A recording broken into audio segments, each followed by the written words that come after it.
بسم اللہ الرحمن الرحیم۔ السلام علیکم۔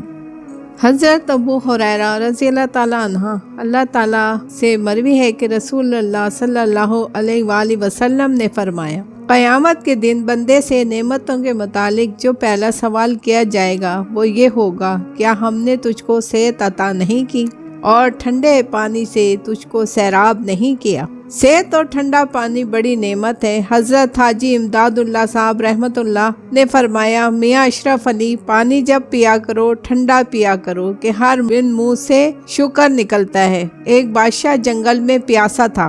اللہ تعالیٰ نے ایک فرشتہ یا بزرگ بھیجا۔ انہوں نے کہا، ایک پیالہ پانی دوں گا، کیا انعام دو گے؟ بادشاہ نے کہا، آدھی سلطنت دوں گا۔ ایک پیالہ پانی پینے کے بعد پھر اس کا پیشاب رک گیا۔ اس نے کہا، میں علاج کروں گا، کیا دو گے؟ بادشاہ نے کہا، بقیہ آدھی سلطنت دوں گا۔ پھر جب علاج کر دیا تو کہا کہ لے، اپنا ملک اور اپنی سلطنت کی قیمت پہچان لے اور اب غرور نہ کرنا۔ حضرت ابن مسعود رضی اللہ تعالیٰ عنہ سے مروی ہے، رسول اللہ صلی اللہ علیہ وآلہ وسلم نے فرمایا کہ قیامت کے دن آدمی کے پاؤں جنبش میں نہ آئیں گے جب تک اس سے یہ 5 باتیں دریافت نہ کر لی جائیں۔ اس سے پوچھا جائے گا کہ اپنی عمر کو کس کام میں صرف کیا، اپنی جوانی کس کام میں ختم کی، مال کیوں کر کمایا اور کیوں کر خرچ کیا، اور جو علم حاصل کیا تھا اس کے موافق کیا عمل کیا۔ حضرت ابو داوا رضی اللہ تعالیٰ عنہ سے روایت ہے کہ انہوں نے اپنے آپ کو مخاطب کر کے فرمایا، کیا حال ہوگا تیرا جب قیامت کے دن کہا جائے گا کہ تو عالم تھا یا جاہل؟ بس اگر کہے گا کہ عالم تو کہا جائے گا کہ کیا عمل کیا، اور اگر کہے گا جاہل تو کہا جائے گا علم کیوں نہیں سیکھا۔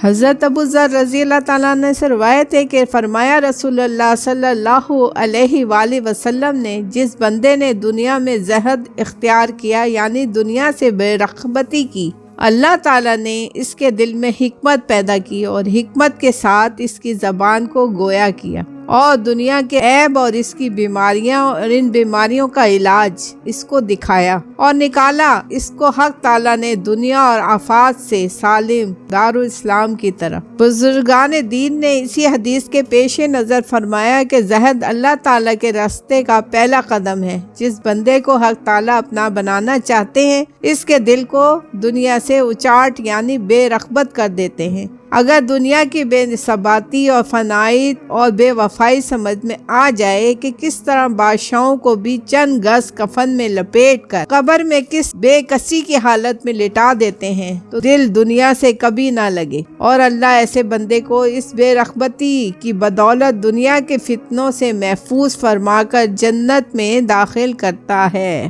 جزاک اللہ۔